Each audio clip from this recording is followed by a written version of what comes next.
Are you ready? I'm ready. Are you ready? Yeah. Play the intro.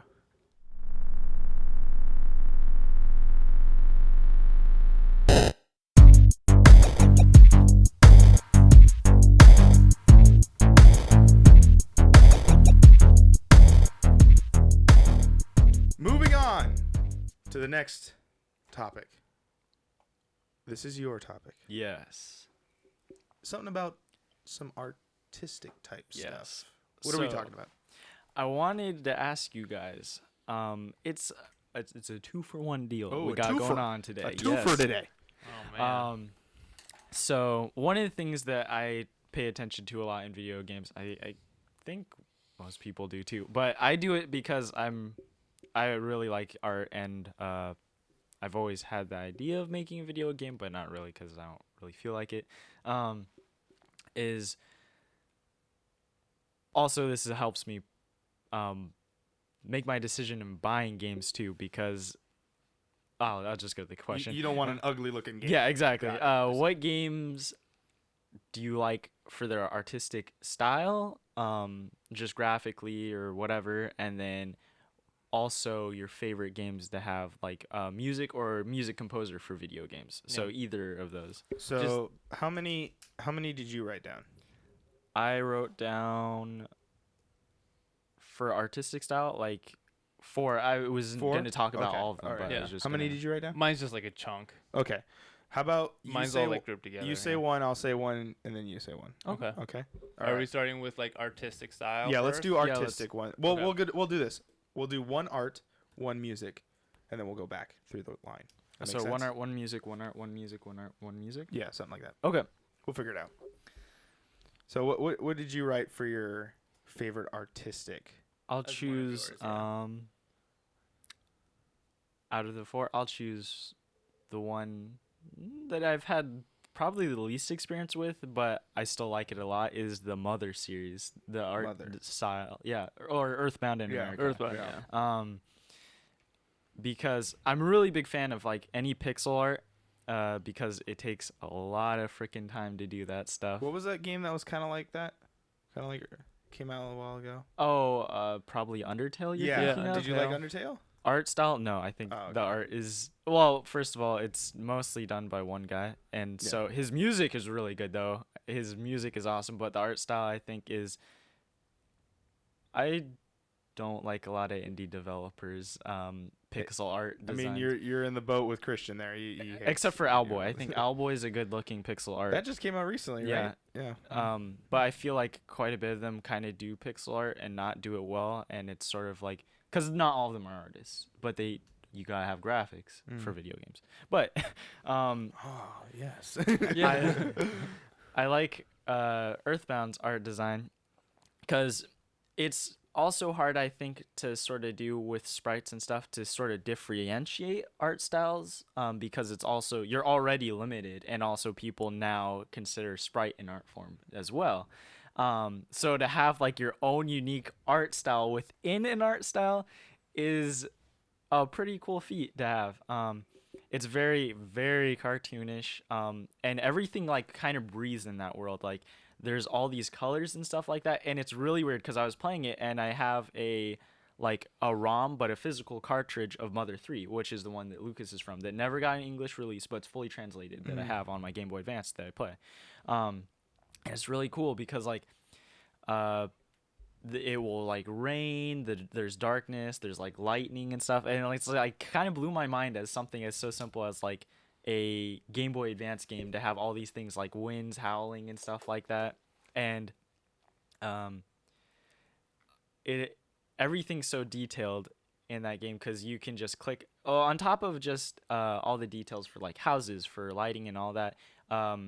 Since it's an RPG, you can click and interact with all the things, and then it'll have a description. And in the classic Mother fashion, it'll be sort of like whimsical or stuff like that. Like you can talk to cows, and it'll be like, "Cows just say moo. What are you doing?" So there's like the like tongue-in-cheek kind of exactly jokes to it. the humor. And one of my favorite parts is that was just because I haven't beaten the game and I haven't gotten too far in it, but kind of like just kind of made me so happy about the detail in the game was there was a part where you go into a burning building to rescue a kid, right? And this is at the very beginning of the game. It doesn't spoil too much.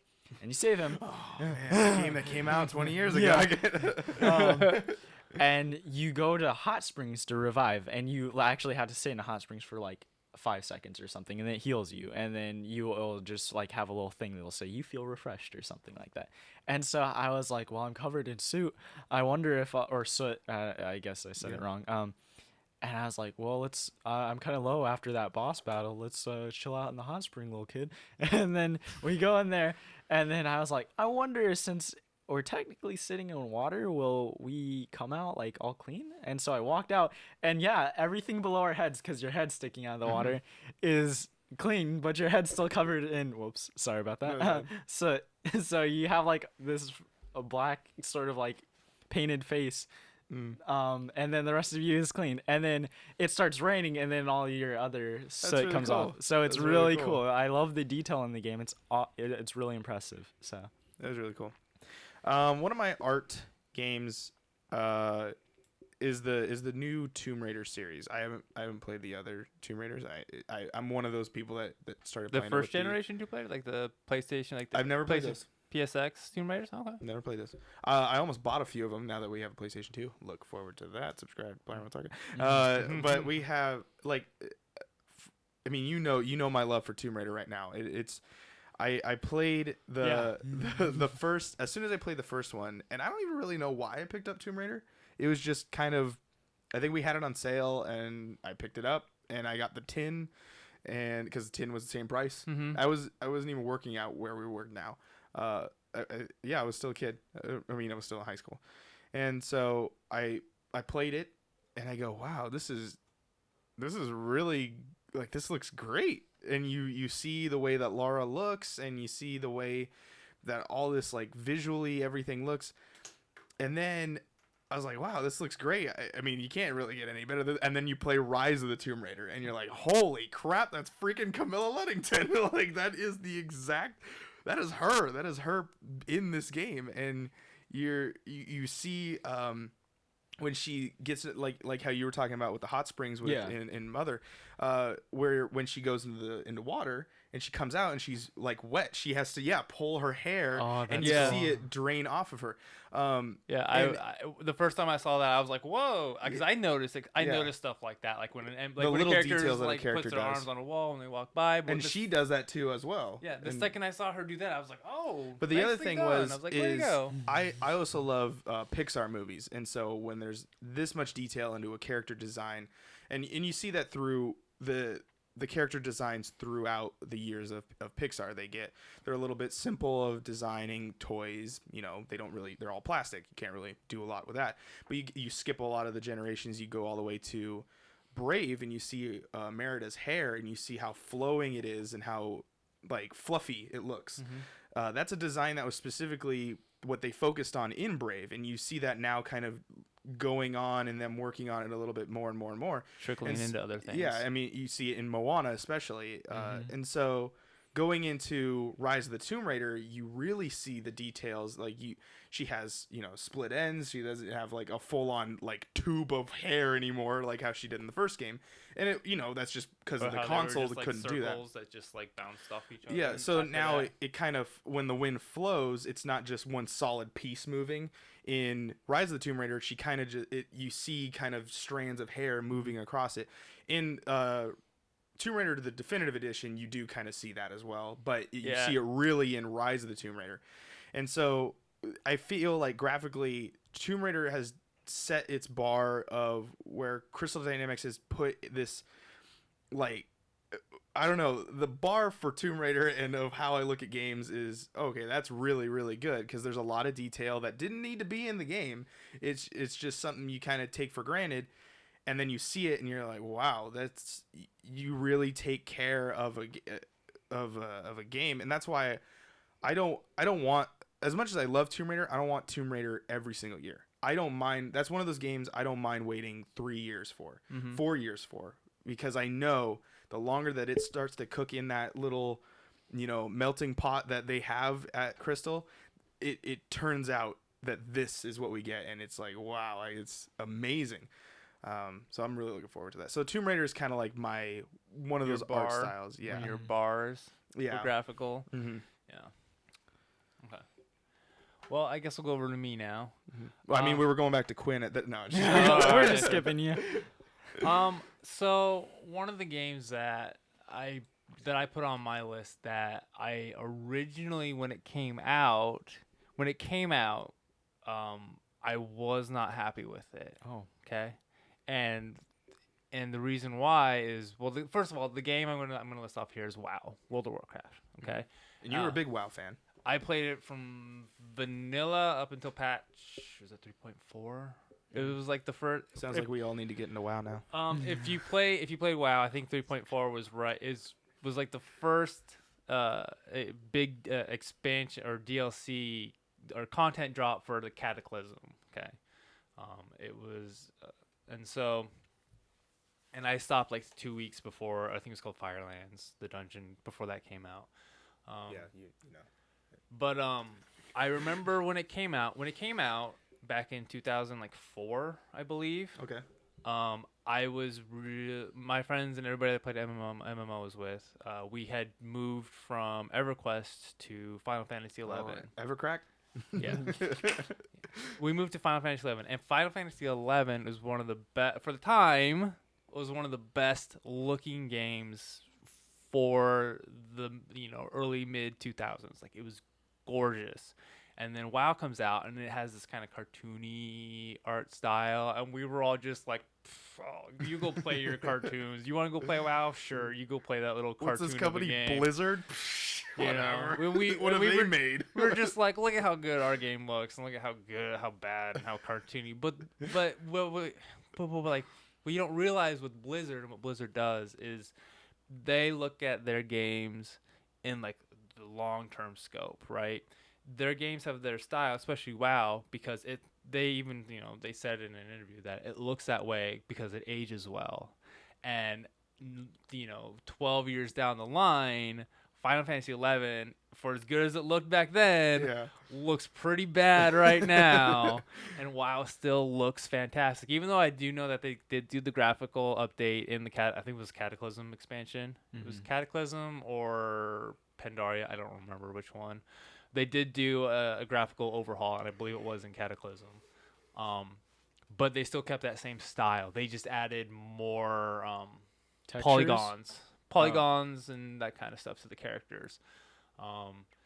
And so that's why, for me, it has just stuck out as this game for being, going on 12 years old, as a game that just has aged phenomenally because of its art style. Like, I remember the first time I played it, I was like, "Oh, this just looks awful." It's just plus when it first came out in vanilla WoW, it was a pretty different game than it is now. Yeah, I mean, cartoons can always age. Well, yeah, it's live action or the realism never. Yeah, because Final Fantasy, because that just gets better. Yeah, because the Final Fantasy went for realism, and for the time, like I said, it was like the best looking MMO out there for the early to mid 2000s, but it hasn't aged well. Like it has. I think to me it still looks good, and that could probably still be clouded nostalgia going on. But looking at it in kind of a non-biased way, like I put the two together, and it's just like, you know what I mean? It's like back when I thought the cutscenes in the first Driver game, I was like, oh, these drivers look so cool. And you watch them now, and like their arms are just like a big like rectangle with a bend in it, and you're just like, oh, those look so good. Like when you're back in like middle school. But yeah, that's one for me that sticks out as one that Blizzard, and you even see it in like Overwatch.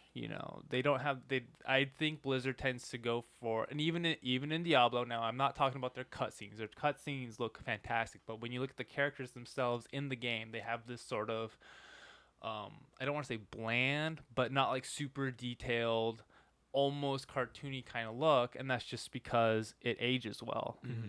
And I think that's probably one of the reasons why we haven't had a new Diablo game in forever. For a long time, But that's just because, they keep releasing content. That's a whole other issue. Yeah. But I think Blizzard is just good at making a game that can age It just ages well. Like they all look good. The only ones that have the issues were when they were still doing like pixel art.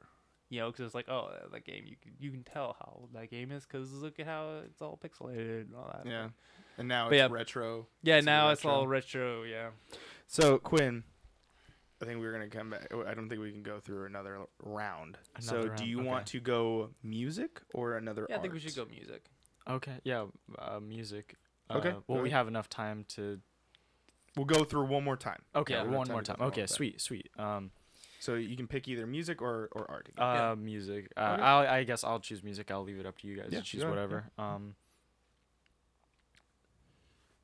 So I guess instead of talking about like what game I really like for music, because there's a lot of games that I like that don't have like good music. Like, not that they're bad. Like Overwatch has fine music, but the point of the game isn't you aren't listening to music. You're supposed to be shooting people. So most of the time when you're playing the game, there isn't actual music or anything playing. Like except for when you first enter a place or in loading screens, blah blah blah. But one of my favorite music composers is Shoji Meguro. I think that's how you pronounce. I'm gonna assume his name. Oh man. And the reason why I really like this dude is because if you don't know, you've played a game that he's composed music for, and it's for Persona 4. Oh, yeah. Really?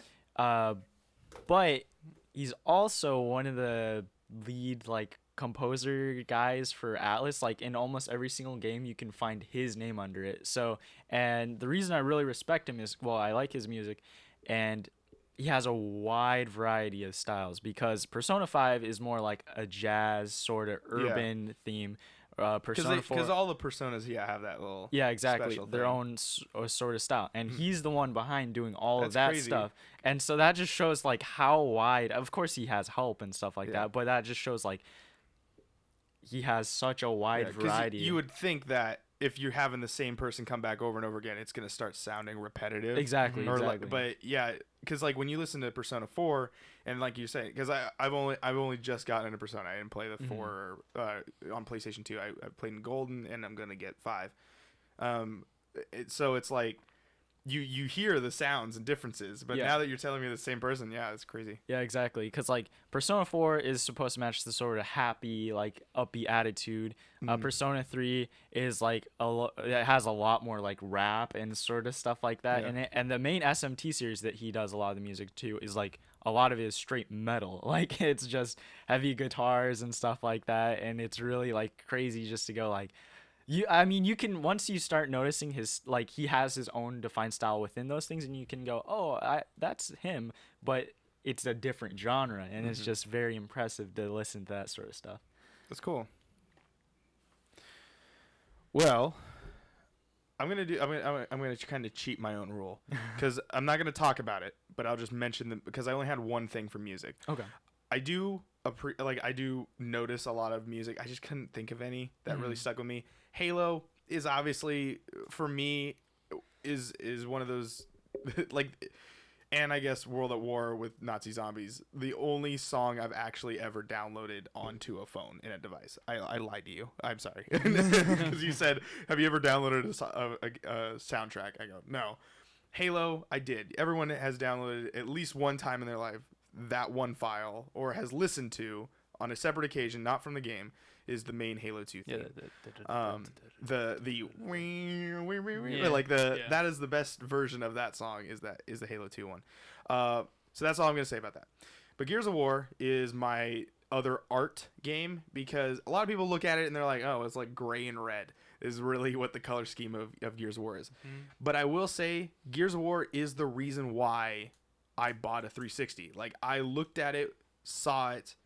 I didn't even get to I went to a friend's house, saw him play it for his birthday, and just watched him play. I didn't even get to play the game, and I immediately knew I want a 360 for that game alone. And I liked Gears of War. I don't know if it was because of the fact that you could play with other players. I've gotten to play all of them except for Gears of War 4 and Judgment with my brother, and so there was that kind of, we were going through it all. We were playing this together. Obviously, because of what happens in Gears of War 3, I won't spoil it, even though it is an old game. there's the thing that happens, and that was kind of the moment of where, well, you know, we can't. What do you exactly. do now? Yeah, exactly. So, you know what I'm talking about. You know what I'm talking about. A lot of people know what I'm talking about. But yeah, so Gears of War is definitely that. You know, I guess they're these moving thumbs, but they to me were that step of like, this is HD. This is the sort of realistic look to people, other than the fact that they're body types. Like They're from very boxy, seeing, but yeah, it from looks seeing good. the 360 at its early stages with Gears of War was so phenomenal, and I to this day have never really found a game that's captured me, other than I guess Tomb Raider, with such a hard topic and violent game, but has done it so artistically in its own way that I have found it to be, this is a great game with a amazing art style that has, for weird reasons, has continued to add things, but add it in its own way. Like, the guns are big and they have a design that makes it look like, when you look at a Gears of War gun, you go, that's a Gears of War gun. When you look at Gears of War armor, that's Gears of War armor. Even for people that, like the circles, yeah, the cogs and all that. Yeah. So to me, Gears of War is my other art game that that really hits with me. So Okay. So I guess finishing it off. Yeah, I'll finish it up here with soundtrack. I'll go with the soundtrack. Okay. I think I'm gonna be a little broad with this one, and I'm just gonna go with the Final Fantasy series. Okay. Now, there's only one game that sticks out to me that has, in my terms, in the best overall soundtrack for the games. But I mean, there's games like 7 where, you know, like One Winged Angel, which is the main theme for Seth Roth. Oh, you would know if you heard it. Yeah, you would know it if you heard it. I thought he was in World of Warcraft. No. Yeah, he was a raid boss, right? Yeah. I thought it was One Winged Angel tends to be like the flagship song for the Final Fantasy series when people think of, you know, It's in live Smash. performances and all that. And then the only thing that I liked from like Final Fantasy X, I didn't like Final Fantasy X as a game, but I did love the return to comment section. Yeah, go ahead, let me know. Go ahead and let me know. Yeah, let me know. It's fine. But we can can't debate it. defend that game. The only thing that I liked about that game was the track "Return to Zendikar," which is That is a good song. which is in Is like that a Magic the the Gathering title. card? Which is it Zendikar? No, it's Zendikar. Yeah, Is I it called think that's Zendikar? what It's Return No, to it's Zanarkand. Zanarkand, yeah. Return to Zanarkand. Yeah, Return to Zanarkand. Zendikar Yeah, is a Zendikar magic is a thing. magic thing. Yeah. right there. If Yeah, it anyone is. could see it. Yeah, Return to Zanarkand. That was the only thing that I liked about 10 was that song. And I was like, oh, why does this song have to be in this game? That's how I feel about quite a few things. But when it comes It's to very sad. but for me, when it comes to one specific game, if I have to say, I think this Final Fantasy game has the best soundtrack. And again, you're probably gonna say, oh, you're just being biased here, but I think hands down, Final Fantasy 11 has the best overall, most diverse soundtracks. They've got hundreds and hundreds of songs. One, Because it's an MMO, right? well, yeah, they basically have almost a song So for each can you zone. still play Yes. Final Fantasy 11? Oh yeah, I still get emails from all the time. Hey, come back, play for free for a week, and I'm like, no, I don't want to get hooked into that game. Well, we might have The to nice play it for a I week. have. So if either of you want to play it, I have an unopened copy of Final Fantasy 11 with Well, we all the just DLC bought- in we it. ju- Oh my gosh. It'll give you like your first month free or whatever, but then it is a subscription. But For PlayStation 2? no, it's for PC. Okay, It's I a was PC like, copy. It's a holy PC cow. copy. Oh, I- I have PC. I have a PC too. But the whole soundtrack I think is fantastic. Like anytime I hear any like sound bite of one of their songs from that game, it instantly puts me, I know exactly where it comes from. I know they're all so memorable and they're all so unique because there's such a vast, unique world there because it's so big. And it also has the best Chocobo theme song. I will fight you with that. Best Chocobo theme song in Final Fantasy 11. It's so good. Because that's really the only recurring track that they do is the Chocobo theme from and each game does their own version of it. Huh. And 11's is the best in my opinion. It's the best. But the tracks just really fit the tone of, like, if you're in a raid, the tone of the zone, the feel Tone of the zone. yeah, like if it's dark and like and whatnot, like it feels grand and dark and it's So it's sort of it's like great. ambient then. Well, it's not like, yeah, I guess I mean it's because it's playing in the background and it's also in like the cutscenes and things like that. Okay. And especially the town theme songs really stand out. Those are important. Yeah, Winder's Bestock and Sandoria. Sandoria? No, I don't remember what it's called. It's San Andreas. No, see, that's the thing. I almost wanted to say Weird that, but crossover. it's called like San. It's like SAN apostrophe ORDEA or it's Sandoria. Everybody just referred to it as Sandy. Okay. But yeah, Winders. I was a Winders boy.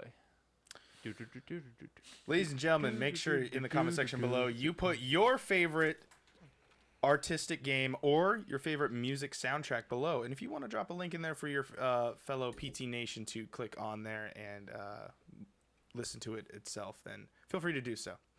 But we're moving on.